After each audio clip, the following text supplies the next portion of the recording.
पिछले 10 दिसंबर को अररिया ज़िले के विभिन्न प्राइवेट स्कूलों के शिक्षकों के लिए board of Islamic education Bihar द्वारा एक दिवसीय प्रशिक्षण कार्यशाला का आयोजन किया गया। अररिया 0 माइल स्थित शाही पैलेस के कॉन्फ्रेंस हॉल में कार्यशाला का आयोजन किया गया था। छाँव फाउंडेशन अररिया द्वारा प्रायोजित एवं प्रबंधित इस कार्यशाला में करीब 50 अलग अलग विषयों एवं विद्यालयों के शिक्षकों ने भाग लिया। लगभग 5 घंटे तक चली इस कार्यशाला में पटना, भागलपुर एवं दरभंगा से आए प्रशिक्षकों ने शिक्षण की नई नई तकनीकों के साथ ही छात्रों के लिए एक्स्ट्रा करिकुलम पर भी काम करने का सुझाव दिया। देखते हैं प्रशिक्षण कार्यशाला की चंद झलकियाँ।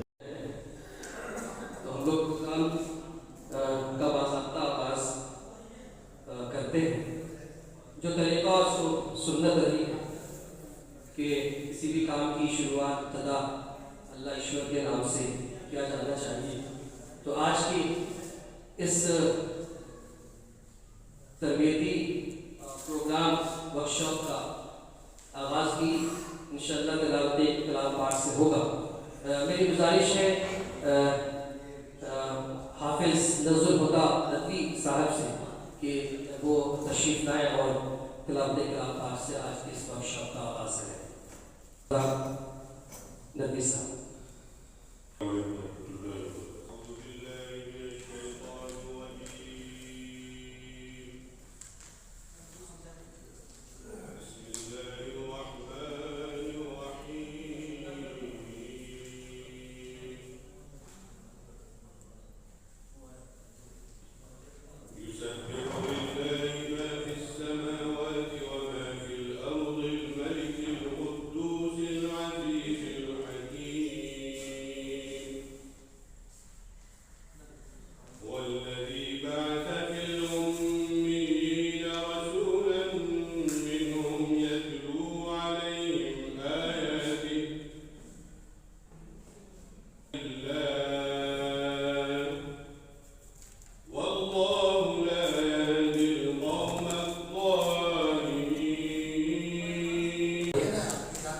सबसे पहले इब्तिदाई गुफ्तगू है जनाब मोहम्मद मोहसिन साहब की, जो मेंबर है board of Islamic education Bihar के। मेरे से 10 मिनट का वक्त है। मेरे से गुजारिश है जनाब मोहम्मद मोहसिन साहब से कि वो इब्तिदाई गुफ्तगू से इस वर्कशॉप का बाकायदा आगाज़ करें।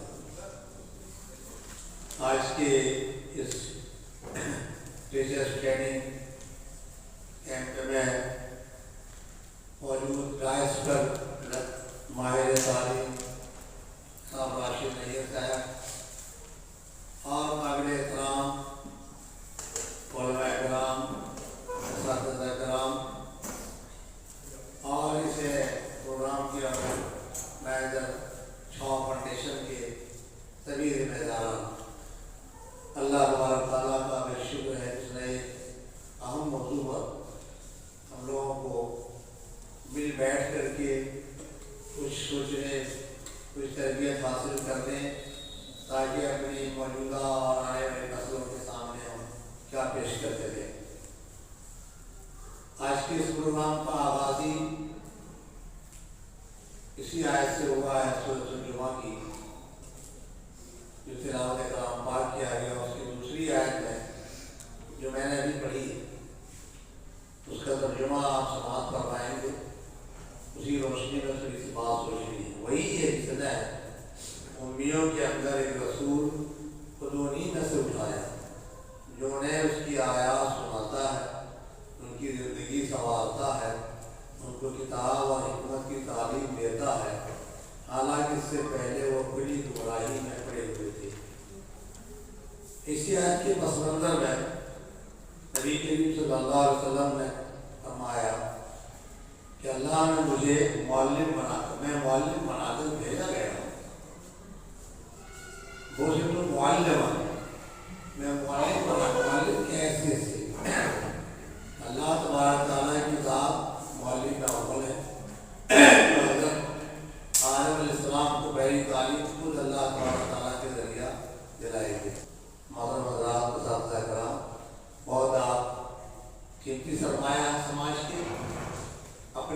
मकाम को खुद हमको पहचानना है कुरान और हदीस की रोशनी में, और उस मकाम को उस मकाम के को तक के म्यार को पहुँचने के लिए क्या क्या करना है, किस तरह से सीखना है। और अक्सर ट्रेनिंग करने के बाद यहाँ ट्रेनिंग करते हैं लोग, सरकार भी ट्रेनिंग कराती है, लेकिन ट्रेनिंग कैंप तक आ जाती है। ट्रेनिंग करने जो चीज़ हासिल किया वो क्लासों में नहीं पहुँचती है, बच्चों तक नहीं पहुँचती है, दूसरे टीचरों तक ट्रांसफर नहीं होती है। तो ये हमको करना है कि हम उसको क्लास से बच्चों को ट्रांसफर करते हैं। हमको बहुत अच्छे ट्रेनिंग कैंप हुआ, बहुत अच्छा रन हुआ, लेकिन बच्चों को ट्रांसफर नहीं करते। मकसद है कि हम न्यू टेक्निक्स ऑफ एजुकेशन को जाने, मकसद तालीम को जाने। अभी हमारे वक्त के बाद हजरात अभी आएंगे तो जो आपके सामने दिया जाएगा उसको फॉलो करें, पूरी टाइम पूरा वक्त है पाबंदी के साथ, वक्त की पाबंदी के साथ ट्रेनिंग कैंप में लगाएंगे। आज का ये एक दिन का वक्त है, आपके लिए बहुत कीमती सरमाया होगा। इंशाअल्लाह अल्लाह ताला आपको ऐसे असातिज़ा के लाइन बना देगा जिसके लिए दुनिया की हर चीज़ दुआएं कबूल करती हो। अल्लाह ताला दुआ है, अल्लाह ताला हम सबको इन बातों पर आए अमल करने, आज इस कैंप में इसका वादा करने की तौफीक अता करे। आपको हुआ स्कूल आएगा और उदास होता हुआ घर जाएगा। अभी भी बच्चा घंटी लगने पे इस खुशी से दौड़ता है जैसे जेल से कैदी भी नहीं दौड़ता है, नहीं दौड़ता है। आप सोचिए कि वेयर वी स्टैंड, उस वक्त हम लोग कहां पे अपने आप को पाते हैं जब बच्चा उस तरह से दौड़ता हुआ नहीं नजर। और सुबह में आप देखिए जो बच्चा आता है देख के कैसा लगता है, ऐसा लगता है कि जैसे कोई इसको पकड़ लिया हो, जकड़ लिया हो और वहां वो जा रहा है। जाहिर सी बात है कि बहुत सारा फैक्टर्स है, लेकिन एक फैक्टर जो बहुत अहम है वो ये है कि हमें बच्चों के नफ्सियात को जानने की कोशिश करना चाहिए। इसमें 2-4 चीज जोड़ जाना चाहिए। एक तो उसका कॉग्निशन को जानना चाहिए, जो उसका कॉग्निटिव लेवल है ना, ये देखना चाहिए कि उसका नॉलेज किस तरह से वो समझ सकता है। जैसे सर ने मैथ का बताया, 1 लिख दिया फिर 1 लिख दिया तो 1 1 11 हम बता रहे हैं, 1 1 2 होगा ना, हाँ? लेकिन हम तो उसको बता रहे हैं 1 1, तो उसको समझाना होगा कि नहीं समझाना होगा। अपनी समझ से बच्चों की समझ को मिलाते हैं, हमें बच्चों की समझ से अपनी समझ को मिलाना होगा। उसका एप्लीकेशन कैसे बच्चे यूज करेंगे। हम मान के चलते हैं कि वी आर मैच्योर, हम उससे ज्यादा जानते हैं, नतीजा है कि हमें दिक्कत हो जाती है। तो जो कॉग्निशन जो आपने पढ़ा है ना, knowledge, understanding, application, evolution, synthesis वगैरह का जो पढ़ा है उसके हिसाब से हमें समझना होगा। दूसरा, सोसाइटी और कल्चर, ये बहुत अहम रोल प्ले करता है। सोसाइटी एंड कल्चर समझ रहे हैं है कि नहीं, और जिसको कुछ हो रहा है उसके हिसाब से भी हम लोग कुछ चलने की अपने हिसाब से कोशिश कर रहे हैं। तो देखिए, टीचर एक जादूगर है सर, जादूगर जो पढ़ा लिखा है। जो नहीं पढ़ा लिखा होता है वो स्टेशन पे डुगडुगिया बजा के एमए पास वाले की ट्रेन छुड़ा देता है, छुड़ाता है कि नहीं छुड़ाता है, और वो देखता रह जाता है, ट्रेन चली जाती है। उसमें इतना जोश खरोश होता है, इतना आकर्षण होता है, और टीचर को तो उसके लिए पैसा मिलता है उस जादू दिखाने के लिए। हाँ, उसमें अगर उस सबको ना दिखा पाए है कि नहीं तो मजा आएगा। टीचर मैजिशियन है जो मुझे लगता है तो जादूगर है, उसमें वो कला है, वो समा बांध देता है, सबको अपने बातों के हिसाब से रख लेता है।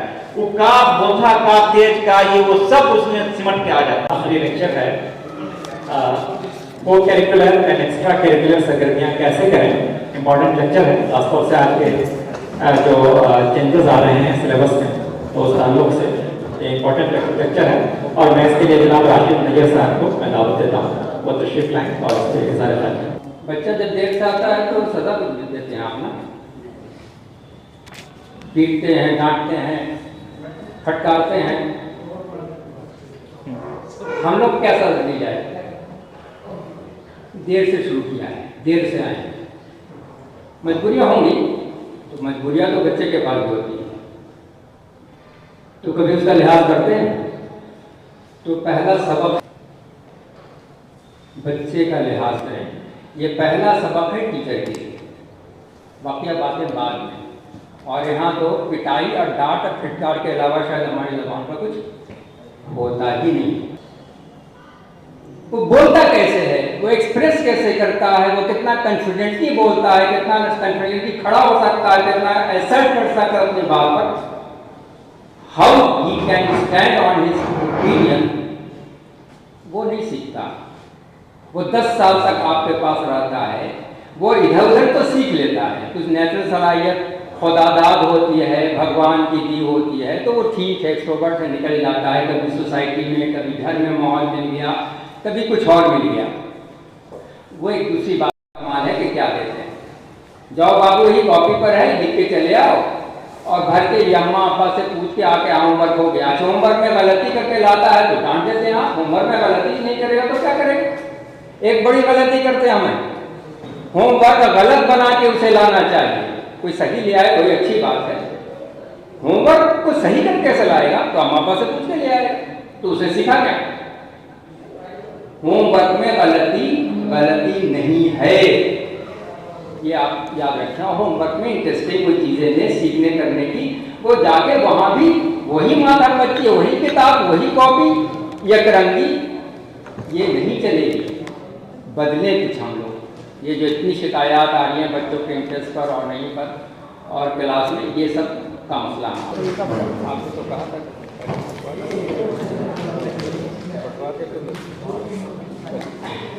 बस 5 मिनट आपका और दिया जाएगा इंशाल्लाह। और ये जहाँ था ये आप तकसीम कर लीजिए। पहले क्या नंबर बताएं। मैं बोर्ड ऑफ इस्लामिक एजुकेशन की जानिब से बस 2 मिनट आप लोग खामोश हैं। बोर्ड ऑफ इस्लामिक एजुकेशन की जानिब से आप तमाम का शुक्रिया अदा करता हूँ। इस मौके पर छाव फाउंडेशन का भी मैं शुक्रगुजार हूँ और अररिया की नौजवान टीम का कि आपने इस सिलसिले में ताउन किया। हमारे तमाम जो मेहमान हैं उनका भी बहुत बहुत शुक्रिया। इंशाल्लाह ये एक सिलसिला है, मज़ीद तफसीलात इंशाल्लाह आइंदा के प्रोग्रामों में रहेगी। बोर्ड मुस्तकिल इस तरह के प्रोग्राम करता रहता है। इंशाल्लाह आप तमाम लोगों का ताउन और आप तमाम लोगों का इंशाल्लाह कोऑर्डिनेशन हम लोग के साथ हासिल होगा। मैं इसी के साथ इरफान साहब ने इजाज़त दे दी है, इसी के साथ इस प्रोग्राम के अख्ताम का ऐलान किया है। आप लोग फॉर्म भरकर उस व्हाट्सएप पर भेज देंगे और नमाज के बाद सर्टिफिकेट यहाँ से हासिल करेंगे। सभी लोग का सर्टिफिकेट यहाँ मौजूद है। अफान साहब सर्टिफिकेट तकसीम कर सकते हैं। प्रशिक्षक के तौर पर इरशाद हुसैन, राशिद नैयर, मानू दरभंगा के प्रिंसिपल के साथ ही असिस्टेंट प्रोफेसर जनाब फखरुद्दीन ने भी भाग लिया।